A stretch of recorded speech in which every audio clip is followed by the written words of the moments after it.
এই ধরনের সিঁড়ি ভাঙা অঙ্ক তো পরীক্ষায় অবশ্যই দেখেছো।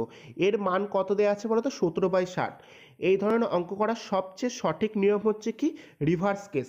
এখানে 17 আছে না, এই 17 দিয়ে এই 60টাকে ভাগ করো, ঠিক আছে? তাহলে কি হবে বলো তো? 3×17=51। তাহলে ভাগশেষ কত হবে? 9 হবে। এই 9টা দিয়ে আবার পুনরায় এই 17কে ভাগ করো, মানে এই যে 17টাকে ভাগ করতে থাকো, যতক্ষণ না ভাগ মিলবে ততক্ষণ এই প্রক্রিয়া চালাতে থাকো, ঠিক আছে? তাহলে কত হবে? 8 হবে। আচ্ছা, আবার এই 8 দিয়ে 9কে ভাগ করব। ক্লিয়ার?